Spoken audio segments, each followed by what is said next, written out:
Boa noite, Dom. Boa noite, comunidade. Vou contar esse caso sem dizer meu nome. Também não vou dizer a cidade, o hospital, nem o nome da criança ou da mãe. Estou omitindo esses detalhes porque aconteceu em um hospital municipal pequeno, desses em que todo mundo conhece alguém que trabalha lá. Qualquer informação a mais poderia fazer pessoas reais serem reconhecidas. Ainda existe família naquele lugar. Ainda existe equipe que estava de plantão naquela época. E existe uma criança que morreu. Para mim, isso vem antes do resto. Sou médico clínico.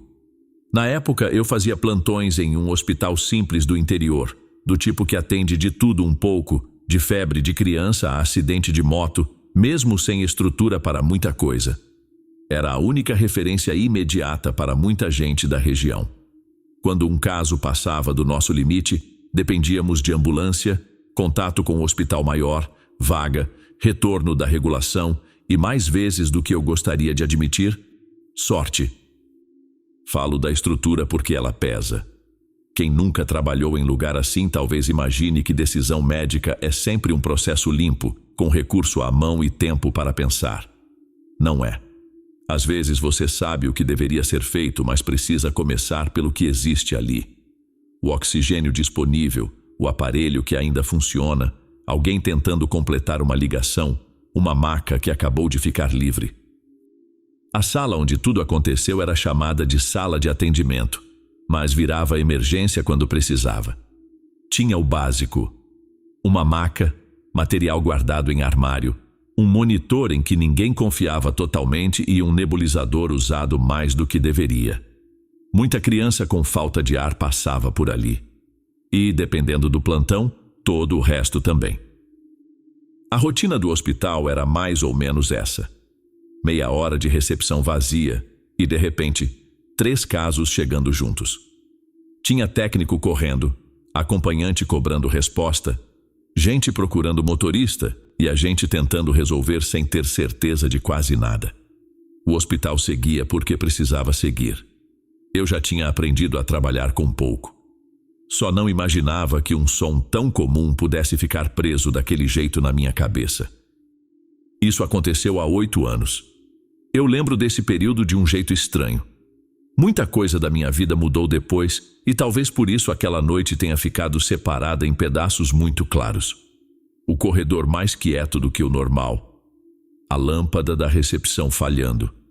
Uma funcionária anotando fichas atrasadas. Eu tentando terminar uma evolução de paciente quando ouvi movimento na entrada. A noite não estava lotada, mas já tinha sido ruim. Atendemos uma queda de moto, uma senhora com pressão muito alta e 2 crianças com febre. A ambulância do município tinha saído para uma transferência antes da meia-noite e ainda não tinha voltado. Para quem trabalha em hospital pequeno, isso muda o plantão inteiro. Você continua fazendo o que precisa, só com uma margem menor para qualquer caso grave que apareça. A mãe chegou carregando o menino no colo. Ele não era bebê, mas ainda era pequeno o bastante para parecer leve demais nos braços dela. Ela entrou pedindo ajuda, sem gritar como em filme, mas com aquele desespero que prende a fala. A recepção chamou a equipe antes mesmo de terminar a ficha. Eu reconheci a família de vista, como a gente reconhece quase todo mundo em cidade pequena. Não eram próximos de mim, não havia intimidade, mas eu sabia que eram dali. O menino estava com febre, mole, respirando com esforço. A camiseta subia e descia no peito dele de um jeito que nunca é bom ver em criança. A pele estava quente, o rosto abatido, e ele parecia cansado até para chorar. A mãe repetia que ele tinha piorado rápido, que tinha começado com febre e tosse, que em casa tentaram esperar melhorar, mas a respiração ficou diferente. Ela falava olhando para mim e para a técnica ao mesmo tempo, como se qualquer pessoa ali pudesse devolver o ar para o filho dela. Perguntei o básico sem alongar. Tempo de febre, alergia, medicação, convulsão, atendimento anterior. As respostas vinham quebradas. Ela dizia que não sabia direito, que achava que a febre tinha começado no dia anterior, que ele não estava comendo, que tinha ficado molinho no fim da tarde. Enquanto isso, uma técnica já buscava material e outra abria espaço na sala. A mãe queria entrar junto e no começo entrou. Em lugar pequeno, separar acompanhante de criança doente não é uma decisão simples. Mas quando vimos o esforço respiratório mais de perto e começamos a organizar oxigênio, medicação e nebulização, pedimos que ela aguardasse do lado de fora por alguns minutos. A sala era pequena e todo mundo precisava se mexer rápido sem esbarrar. A última imagem comum que eu tenho dele é a de um menino sendo colocado na maca daquela sala de atendimento que naquela hora virou emergência. A mãe ficou na porta segurando uma sacola pequena com documentos e uma blusa, sem saber se obedecia ou se entrava de novo. Hoje, quando lembro daquela porta, é essa imagem que volta primeiro. A primeira medida foi tentar ganhar tempo. Colocamos oxigênio e começamos o que dava para fazer ali. Nebulização, medicação, acesso, monitoramento. Pedi para ligarem de novo para o motorista, mais para saber se a ambulância já estava voltando do que por esperança de resolver aquilo rápido, e pedi que insistissem no contato com o hospital maior. Uma criança naquele estado não era para ficar ali se piorasse. Só que naquele momento ele já estava na nossa maca respirando mal e tudo precisava acontecer ao mesmo tempo. O nebulizador começou a funcionar perto do rosto dele, preso a uma máscara infantil. Aquele som eu já tinha ouvido centenas de vezes, em plantão, consultório, pronto atendimento, casa de paciente. É um barulho comum para qualquer pessoa da área. Só que naquela madrugada ele tomou conta da sala. O menino respirava no intervalo daquele chiado. A mãe perguntava baixinho do lado de fora se podia entrar. E eu já percebia que o caso não estava indo para o lado que eu queria. A cena foi do jeito que costuma ser em emergência pequena. Confusa, apertada e rápida demais. Tinha gente abrindo gaveta, procurando máscara, conferindo saturação, tentando acesso em braço pequeno. No meio disso, alguém ainda insistia no telefone para saber se o hospital maior tinha respondido. Material caía no chão, luva rasgava, aparelho demorava a estabilizar leitura. E a mãe continuava ali perto, ouvindo pedaços de tudo. Eu tentava manter a voz baixa. Isso é uma coisa que a gente aprende, ou tenta aprender.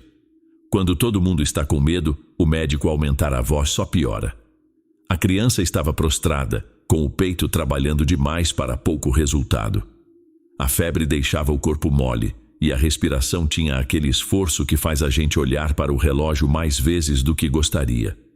O remédio entrava, o oxigênio estava ali, a nebulização continuava e mesmo assim a resposta não vinha como deveria. A mãe ficou na porta por alguns momentos até uma funcionária pedir que ela aguardasse um pouco mais afastada. Ela não discutiu de imediato. Só perguntava se ele ia melhorar.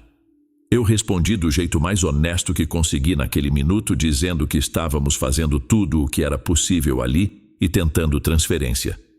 Era verdade. Só que naquele momento parecia uma frase pequena demais. A ambulância não estava disponível. O hospital maior demorava para retornar. A regulação queria informações, depois mais informações, depois dizia para aguardar. Isso não era exceção. E talvez essa seja a parte mais difícil de aceitar. Enquanto alguém repetia dados no telefone, eu olhava para a criança e calculava o que ainda dava para tentar sem fingir que tínhamos uma estrutura que não existia. O som do nebulizador continuava. Não era alto, mas ficava constante no fundo de tudo. Por cima dele vinham as orientações curtas da equipe, as embalagens sendo abertas, a respiração difícil do menino e a voz da mãe no corredor. Eu lembro de ter pensado que aquele aparelho estava ajudando e, ao mesmo tempo, mostrando nosso limite. Era pouco para o tamanho da situação. Em algum momento a saturação melhorou pouco e depois caiu de novo. Não cabe aqui transformar isso em prontuário. O que importa é que tentamos estabilizar, ajustamos o que dava para ajustar. Chamamos ajuda dentro do possível e continuamos pressionando por transferência. A equipe estava séria, concentrada, sem aquele tipo de comentário que aparece quando o caso é leve. Ninguém precisava dizer que estava ruim. Eu olhei para o menino e vi que ele não estava respondendo como deveria. Não foi uma virada brusca. Foi uma constatação entrando aos poucos, contra a minha vontade. O corpo dele parecia cada vez mais cansado, como se cada respiração cobrasse uma força que ele já não tinha. Enquanto eu ainda procurava a próxima decisão, o tempo começou a ficar contra nós. A piora final foi confusa, como quase sempre é quando alguém conta depois e parece que tudo teve uma ordem clara. Na hora não teve. Houve tentativas ficando mais urgentes, respostas cada vez menores, a equipe falando menos e se movendo mais. A criança já não reagia como antes. O peito ainda fazia esforço, mas parecia um esforço sem força por trás. Nós fizemos o que estava ao nosso alcance ali. Ajustamos oxigênio, mantivemos medicação, tentamos acesso, acompanhamos sinais, insistimos no contato para transferência. Uma técnica saiu para buscar material e voltou com o rosto diferente. Quando a equipe muda o rosto, todo mundo entende, mesmo antes de alguém dizer qualquer coisa. O telefone ainda era uma presença inútil naquele momento. Do outro lado, havia espera. Do nosso lado havia um menino pequeno piorando rápido demais. Vou dizer só o essencial sobre a morte dele. Ela aconteceu naquela sala, com gente tentando impedir. Teve um momento em que a sala perdeu o ritmo. O aparelho foi desligado. A máscara ficou de lado. Alguém recolheu uma embalagem aberta. A ficha ainda estava incompleta, porque a ficha sempre perde para o corpo quando o corpo chega daquele jeito.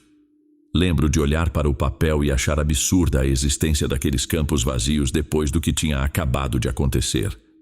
Dar notícia de morte nunca é igual. Aquela ficou. A mãe estava no corredor, perto da porta. Quando me viu sair, ela não perguntou de imediato. Ficou olhando para o meu rosto como se tentasse ler alguma coisa antes de ouvir. Eu chamei ela para um canto possível, sem privacidade de verdade, porque hospital pequeno quase nunca oferece privacidade quando ela mais importa.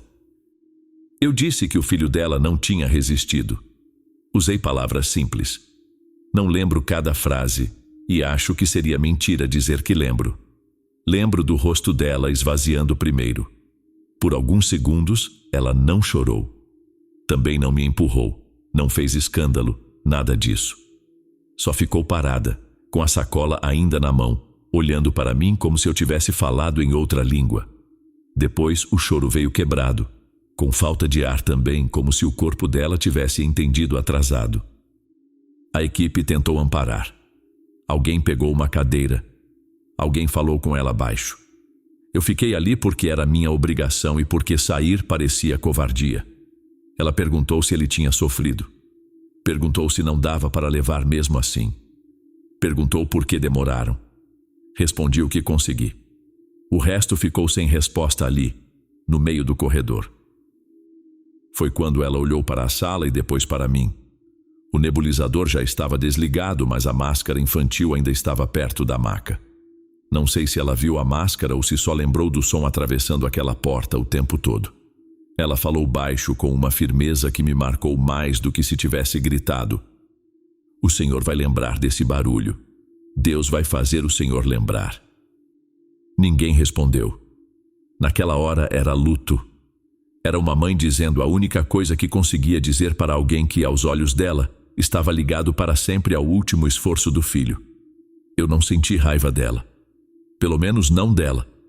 Se senti alguma coisa parecida com raiva, foi da situação inteira, e talvez de mim mesmo. O que ficou foi a frase. Depois veio aquela parte burocrática que a gente faz quase no automático, mesmo quando parece errado continuar funcionando. O plantão não terminou. Outros pacientes ainda estavam no hospital. Uma senhora precisava de medicação. Um homem chamava por dor. A recepção continuava funcionando. Eu lavei as mãos mais vezes do que precisava e voltei para a sala de atendimento quando foi necessário. O nebulizador estava desligado e fora do centro da maca. A máscara tinha sido retirada. Mesmo assim, por algumas horas, eu ainda achava que ouvia aquele som quando passava perto da sala. Continuei o plantão porque era isso que havia para fazer. Mas eu continuei preso àquela porta com a mãe. Nos dias seguintes, ou talvez já naquela mesma semana, comecei a fazer o que muita gente faz depois de um caso ruim. Continuei trabalhando e tentei colocar aquela noite numa ordem que eu conseguisse suportar. Revisei mentalmente a sequência várias vezes. Pensei no horário da chegada, na falta da ambulância, na demora do retorno, na medicação, no oxigênio, nas tentativas. Em alguns momentos eu queria encontrar uma falha clara. Em outros queria encontrar uma desculpa clara. Não encontrei nem falha nem desculpa. A frase da mãe voltava em momentos sem aviso. Às vezes no carro, voltando para casa. Às vezes no meio de outro atendimento infantil.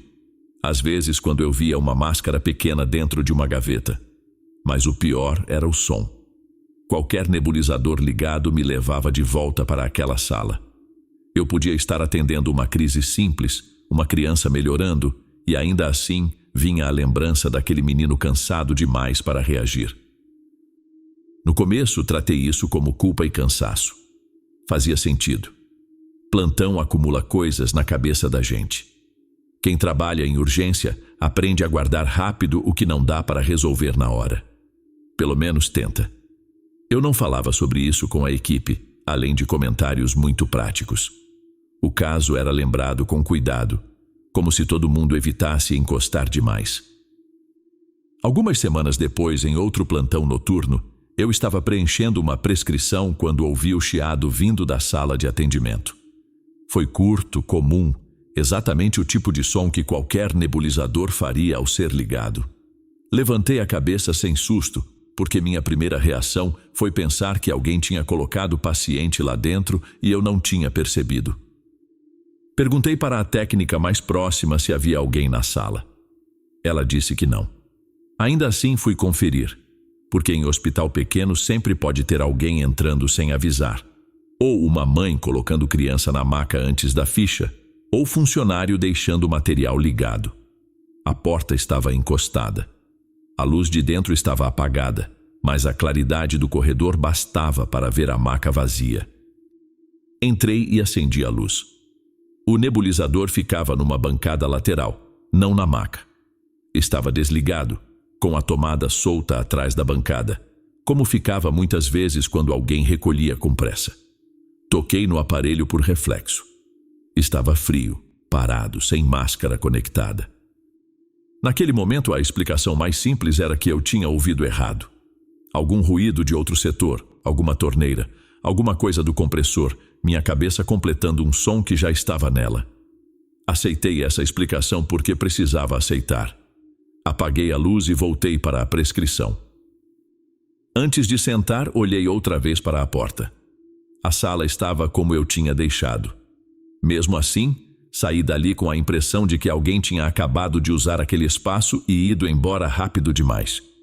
O som voltou em outros plantões, mas não de um jeito que me permitisse criar uma regra. Se tivesse acontecido toda noite, no mesmo horário, eu teria procurado uma explicação mais direta, nem que fosse defeito elétrico ou algum aparelho ligado em outro setor. Só que não era assim. Às vezes passavam 2 plantões sem nada. Às vezes eu ouvia um começo de chiado quando estava longe da sala, e ao me aproximar, não havia som algum. Outras vezes eu só percebia depois como se a lembrança tivesse chegado atrasada. Numa dessas noites, uma funcionária da limpeza perguntou se tinha criança em atendimento. Eu disse que não, e ela ficou sem graça. Falou que tinha ouvido uma tosse pequena vindo daquela direção. Foi só uma pergunta, sem drama, sem conversa de fantasma. Ela ouviu minha resposta e continuou o serviço. Eu também deixei aquilo morrer ali. Foi um alívio covarde, mas foi alívio. O detalhe que mais me incomodou depois nem foi a tosse. Foi uma máscara infantil úmida encontrada fora do lugar. Ela estava na bancada, perto do nebulizador, como se tivesse sido lavada ou usada há pouco. Perguntei para a técnica se alguém tinha separado o material para atendimento. Ela disse que não sabia, que talvez o plantão anterior tivesse deixado. Era uma explicação possível. Em hospital pequeno, material aparece onde não deve o tempo todo. Só que aquela sala tinha sido arrumada no começo da noite e eu lembrava da bancada vazia. Em outra ocasião, a gaveta das máscaras infantis estava aberta. Não escancarada, só puxada o bastante para chamar atenção quando a luz do corredor batia. Eu mesmo fechei. Não falei nada com ninguém. Já estava começando a agir como quem tenta esconder de si mesmo a importância que dá a certas coisas. Também teve o cheiro. Quem usa muito nebulização conhece o cheiro de medicação diluída, de plástico úmido, de soro, aquela mistura limpa e meio enjoativa que fica na máscara e no copinho. Algumas madrugadas, ao passar perto da sala vazia, eu sentia esse cheiro antes de ver qualquer coisa. Eu entrava e conferia a bancada, a tomada, o lixo. O básico para provar para mim mesmo que nada tinha sido usado. Só que o cheiro ficava ali por alguns segundos e depois sumia no cheiro comum de hospital. Eu continuava procurando explicações pequenas. Colocava na conta do plantão anterior, do cansaço, de algum barulho vindo de outro setor. Qualquer explicação pequena servia, desde que não fosse aquela. O problema era a soma, e a soma sempre me levava de volta para a frase da mãe. Eu também não levei isso para a direção. Não tinha nem coragem de formular direito.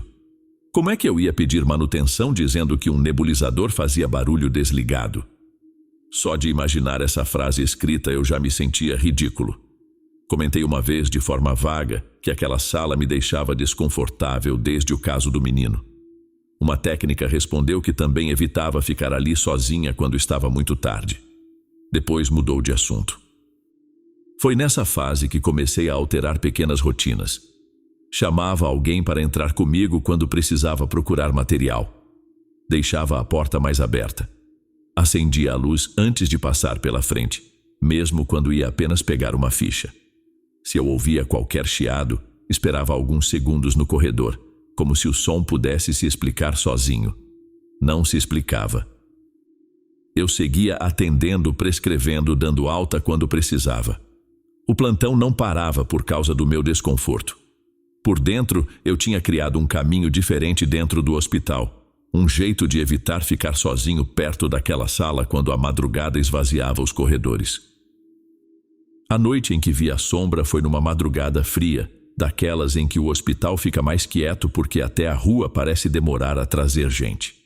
Naquele período, o frio aumentava os casos respiratórios, e a sala tinha sido usada mais cedo para uma criança com crise leve. Depois foi limpa. O material foi recolhido e eu mesmo conferi o aparelho. Talvez por mania. Talvez porque eu já não confiasse na minha tranquilidade perto dele. Perto do fim da madrugada, eu estava no posto quando ouvi o chiado. Dessa vez não foi lembrança curta nem ruído parecido. Era o nebulizador funcionando com aquela regularidade de aparelho ligado. Uma técnica que estava comigo levantou a cabeça na mesma hora. Ela não falou nada primeiro. Só olhou para o corredor. Aquilo, para mim, foi pior do que ouvir sozinho, porque tirava uma parte da explicação que eu vinha usando. Fomos até a sala. Eu acendi a luz antes de entrar. O som parou no instante em que a claridade tomou o cômodo. A bancada estava seca.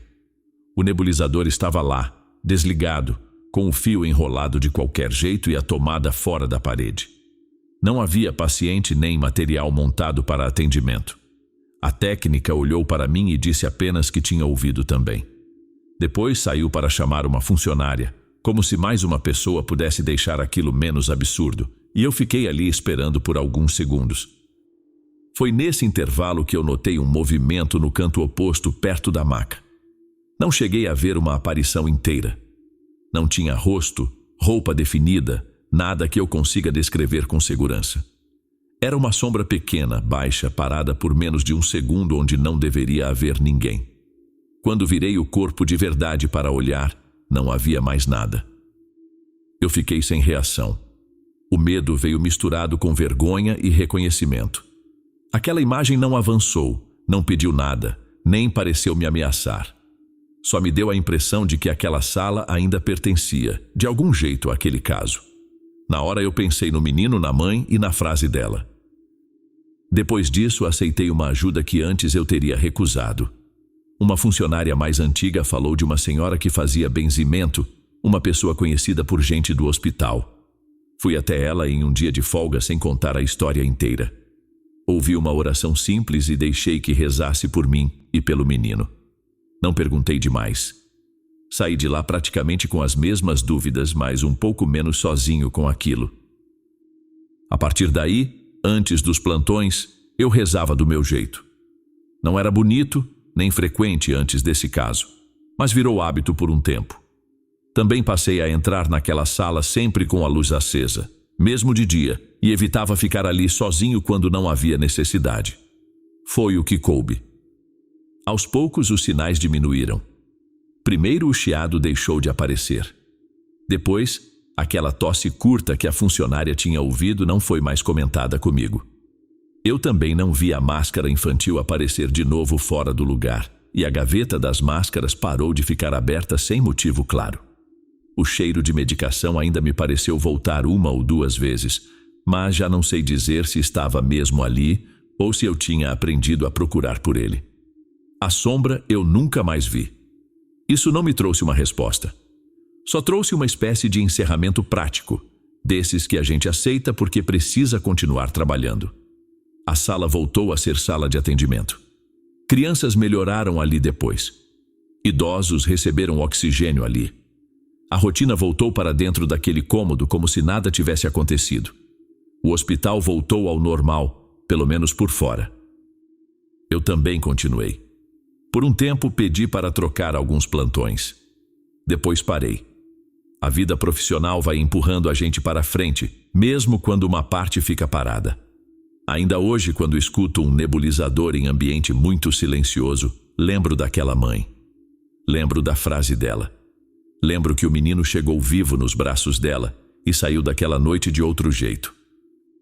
Não tenho como provar se aquilo foi presença, culpa, trauma ou alguma coisa que se aproveitou de tudo isso. Só sei que durante algumas semanas, aquela sala me devolveu um som que eu não queria mais ouvir.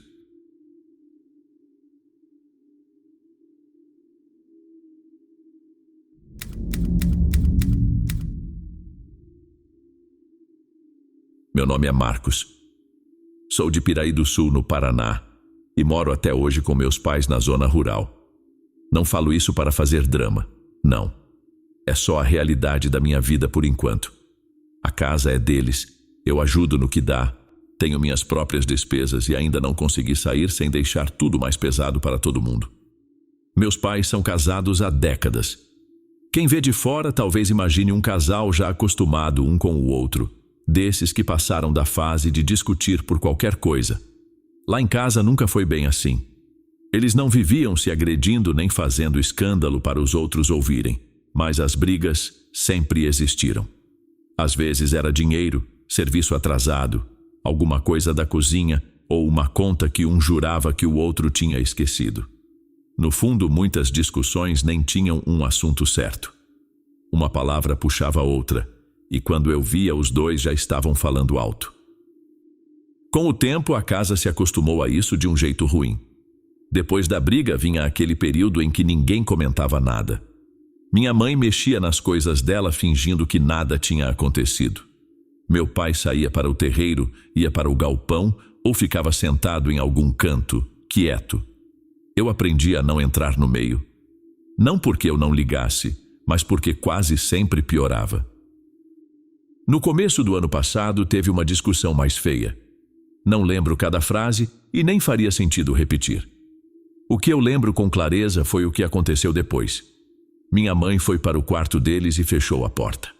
Meu pai ficou um tempo na cozinha, andando de um lado para o outro, abrindo gavetas sem pegar nada.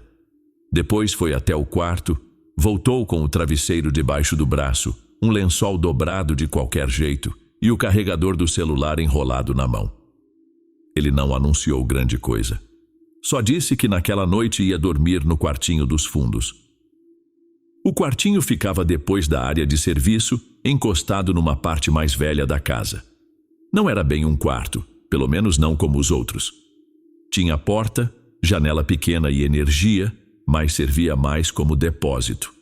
Meu pai guardava ferramenta ali, lata de tinta velha, pedaço de cano, caixa de parafuso, umas extensões enroladas e outras coisas que ninguém joga fora porque uma hora pode precisar. A cama de campanha já estava lá fazia tempo. Meu pai usava quando precisava descansar depois de algum serviço no terreiro ou quando vinha alguém ajudar e ficava até tarde. Era estreita, baixa, com a lona meio cedida no meio. Tinha também uma cadeira de madeira, uma mesinha torta e um armário pequeno que não fechava direito. Nada ali era feito para alguém passar a noite inteira. Mesmo assim, naquela noite ele foi.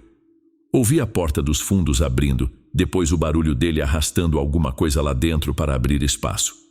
Minha mãe não saiu do quarto. Quando fui beber água, vi a luz pela fresta da área de serviço. Eu tive a impressão de que ela também estava acordada, porque a porta dela ficou fechada por horas, sem o barulho da televisão baixa que ela costumava deixar ligada. Minha mãe parecia fingir que não ligava, mas eu já tinha visto outras vezes que ela não dormia quando os dois brigavam daquele jeito. Meu pai voltou para dentro antes de amanhecer. No café, disse que a cama era ruim e que tinha acordado com dor nas costas. Falou como quem queria encerrar o assunto antes que alguém perguntasse mais. Minha mãe não respondeu. Eu também não perguntei. Na nossa casa, muita coisa era resolvida assim, fingindo que ninguém tinha decidido nada. Só que isso não ficou naquela noite. Depois de outras discussões, meu pai começou a repetir o mesmo caminho. No começo, parecia teimosia. Ele pegava o travesseiro, às vezes o lençol, às vezes só o carregador e ia para o quartinho dos fundos como se estivesse provando um ponto. Nem sempre dormia lá até de manhã. Na maioria das vezes voltava antes, reclamando de pernilongo, calor, barulho de bicho no forro ou dor nas costas. Com algumas semanas, a ida para o quartinho virou parte da briga. Nem precisava ele falar. Quando a discussão passava de certo ponto, minha mãe se calava, ele pegava as coisas e saía para os fundos. O quartinho, que antes era só um depósito apertado, foi ficando reservado para isso. Foi a luz acesa que me fez prestar atenção. Não tinha sido noite de briga. Meu pai estava na sala, sentado com o celular na mão, e minha mãe estava na cozinha. Eu passei pela área de serviço para pegar uma extensão e vi claridade saindo por baixo da porta do quartinho. Achei que alguém tinha esquecido a luz ligada desde o dia anterior. Abri a porta sem cuidado nenhum. A lâmpada estava acesa, a cadeira estava fora do lugar e a cama de campanha, que normalmente ficava com a lona torta e um pano velho por cima, estava esticada. Não arrumada como cama de quarto, mas lisa o bastante para dar a impressão de que alguém tinha passado a mão antes. Entrei, peguei a extensão e apaguei a luz. Na hora, tratei como distração. 2 dias depois aconteceu de novo. Luz acesa, porta só encostada e a cama menos bagunçada do que costumava ficar. Perguntei para o meu pai se ele tinha ido lá. Ele disse que não. Minha mãe também não tinha ido. Mesmo assim, ninguém fez caso. Em casa rural, a gente se acostuma com coisa fora do lugar. Porta que não fecha direito, interruptor esquecido. Era mais fácil deixar quieto. Só que o quartinho começou a parecer pronto antes de alguém precisar dele. Em dias normais, quando ninguém tinha brigado, eu passava pelos fundos e via a fresta de luz. Outras vezes, encontrava a cama aberta sem caixa em cima com espaço livre em volta. Uma chave de fenda que meu pai deixava na mesinha aparecia no chão. A caixa de parafusos mudava de canto. Uma lata vazia ficava perto da cama sem motivo. Meu pai reclamava quando notava, mas reclamava como se fosse bagunça nossa. Dizia que ninguém respeitava as ferramentas dele. Eu respondia que não tinha mexido. Minha mãe dizia a mesma coisa, curta, sem querer conversa. Nenhum de nós queria transformar aquilo em mais um motivo de discussão. Com a cadeira, eu parei de tratar aquilo como distração. Ela costumava ficar encostada na parede, quase presa entre a mesinha e umas caixas. Numa tarde, encontrei a cadeira virada de frente para a porta, bem no meio do espaço livre. A cama de campanha estava aberta e lisa, com um dos lençóis que meu pai vinha separando para essas noites dobrado em cima, embora ele dissesse que tinha deixado aquele lençol dentro de casa, no armário da área de serviço. As ferramentas tinham sido afastadas, deixando uma passagem. Depois disso ficou difícil chamar de esquecimento. Não era bagunça aumentando. Era o contrário. O quartinho parecia se ajeitar para receber alguém. Os sons vieram aos poucos. Meu pai tinha uma tosse curta, seca, que aparecia mais quando ele ficava irritado. Também andava pesado, arrastando um pouco o calcanhar direito. E usava sempre uma chave no bolso, presa num chaveiro de metal que batia na perna quando ele caminhava. Eram barulhos comuns da casa, tão conhecidos que eu nem pensava neles. Numa noite, depois do jantar, ouvi essa tosse vindo dos fundos. Meu pai estava sentado na sala, perto da janela, com a televisão ligada. Ele tossiu de verdade logo depois, ali dentro, e eu não gostei de pensar que tinha ouvido a mesma pessoa em 2 lugares. Não falei nada. Olhei para ele, depois para o corredor da área de serviço e deixei passar. Aconteceu de novo em outra semana. Eu estava na cozinha com minha mãe quando veio do quartinho o barulho da cadeira arrastando. Não foi alto, mas foi claro. A cadeira de madeira raspava no piso de um jeito específico porque uma das pernas era torta. Minha mãe parou com a mão dentro da pia, sem virar o rosto. Meu pai estava no banheiro do outro lado da casa. Dava para ouvir a torneira aberta lá dentro. Minha mãe só fechou a torneira da pia e continuou lavando as coisas. Quando meu pai apareceu, ela não comentou. Pelo jeito que ela parou, eu tive certeza de que também tinha ouvido.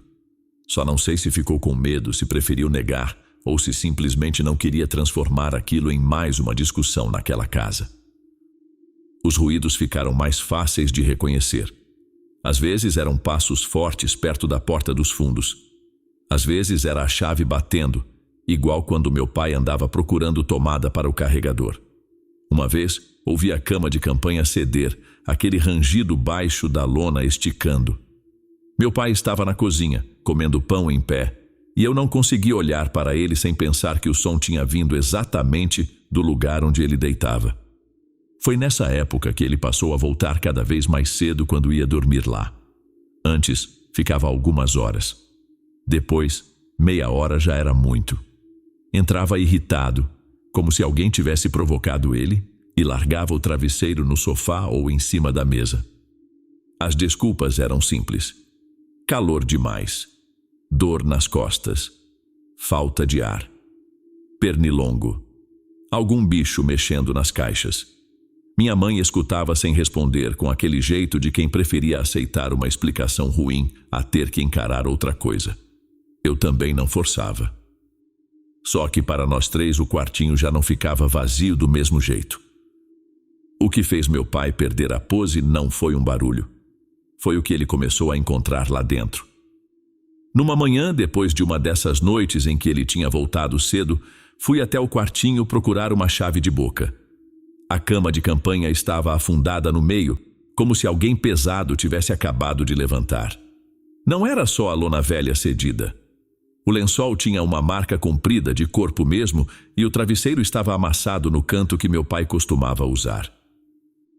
Chamei por ele sem pensar muito. Meu pai apareceu na porta já irritado, perguntando por que eu estava mexendo nas coisas dele. Quando viu a cama, parou antes de terminar a reclamação. Ficou uns segundos olhando. Depois entrou, pegou o travesseiro e cheirou. A cara que ele fez não foi de nojo. Foi de reconhecimento. Ele disse que era cheiro de suor. Não era mofo, pano guardado, bicho. Era suor de gente no travesseiro que ele levava e trazia. Minha mãe, que tinha vindo atrás, ficou na porta e não passou dali. Ela perguntou se ele tinha dormido lá até tarde. Meu pai respondeu que não, que tinha ficado menos de 1 hora. Depois disso, ele quase não conseguiu mais fingir. Ainda tentava. Reclamava da cama, dizia que o ar lá dentro era ruim, que alguma coisa devia estar entrando pela janela. Mas quando pegava o travesseiro depois de uma briga, demorava mais tempo na cozinha, enrolando o carregador, olhando para a porta dos fundos como se esperasse alguém sair. Ele só comentou isso numa tarde em que nós 2 estávamos mexendo nas ferramentas. Minha mãe estava no quarto. Meu pai disse baixo, quase de mau humor, que o problema não era pernilongo. Disse que quando abria a porta do quartinho depois das brigas, tinha a impressão de que alguém já estava lá havia tempo. Contou que a cama parecia morna algumas noites, que o travesseiro tinha cheiro de cabeça usada, mesmo quando ele tinha acabado de buscar dentro de casa. Disse também que quando apagava a luz e deitava, às vezes ouvia uma respiração no escuro. No começo achou que fosse a dele voltando da parede ou algum bicho preso no forro. Só que a respiração mudava junto com ele. Se ele prendia o ar, ela segurava um pouco também. Se respirava mais fundo, ela vinha atrás, tentando entrar no mesmo ritmo. Ele não falou isso como quem queria convencer ninguém.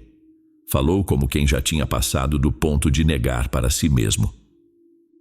A pior noite veio depois de outra discussão, dessas que começavam pequenas e terminavam com os dois cansados de repetir as mesmas coisas. Meu pai já vinha evitando o quartinho fazia alguns dias, mas naquela noite pareceu que ele não quis admitir isso na frente da minha mãe. Pegou o travesseiro, o lençol e o carregador com mais força do que precisava. Disse que ia dormir lá e pronto. Não falou que era para provar nada, mas dava para entender. Minha mãe ficou na cozinha sem olhar para ele. Eu estava perto da sala e vi quando ele passou para a área de serviço. A luz do quartinho já estava acesa. Meu pai parou antes de abrir a porta. Pelo jeito que ele travou, dava para ver que tinha reparado. Mesmo assim, entrou. Ouvi ele mexer em alguma coisa, depois a porta encostou. Por alguns minutos não veio som nenhum. Minha mãe continuou parada, segurando um pano de prato, como se estivesse esperando ele voltar e ao mesmo tempo não quisesse que isso acontecesse. Quando ele voltou, estava pálido de um jeito que eu nunca tinha visto. Não era irritação. Também não era susto comum, desses de bicho ou barulho. Ele entrou sem o travesseiro e sem o lençol. O carregador ficou pendurado na mão dele. Só contou direito no outro dia porque naquela noite não quis falar. Disse que quando entrou, a cama de campanha já estava preparada. O lençol dele estava aberto, cobrindo um volume deitado no lugar onde ele costumava ficar. Era uma forma de costas, virada para a parede com as pernas um pouco dobradas, exatamente como ele dormia quando estava com dor nas costas. Ele disse que ficou tempo demais olhando, tentando transformar aquilo em sombra, caixa ou lona cedida. Então, apagou a luz. Talvez por teimosia, talvez por não querer acreditar no que tinha visto. Aí, ouviu a respiração. Não vinha do forro. Não vinha da janela. Vinha da cama. E acompanhava a dele no mesmo ritmo, como se aquilo esperasse ele deitar para ocupar os dois lugares ao mesmo tempo. Meu pai saiu sem puxar o lençol. Na manhã seguinte, nós três tiramos a cama de campanha do quartinho. Meu pai desmontou a estrutura sem comentar nada. Minha mãe juntou o lençol e o travesseiro numa sacola, mas não lavou na hora. Ficaram no tanque até ela resolver jogar fora. Também esvaziamos parte das caixas, afastamos as ferramentas e trancamos a porta. Depois disso, a luz não apareceu mais acesa com a mesma frequência. Os ruídos diminuíram. Ainda houve uma coisa ou outra fora do lugar, mas nada como antes. O quartinho continua trancado quase sempre. Meus pais continuam brigando. Eu ainda moro na casa. A diferença é que depois das discussões, meu pai não vai mais para os fundos. Ele fica na sala, no terreiro. Às vezes passa horas sem falar com ninguém, mas nunca mais dormiu naquele quartinho.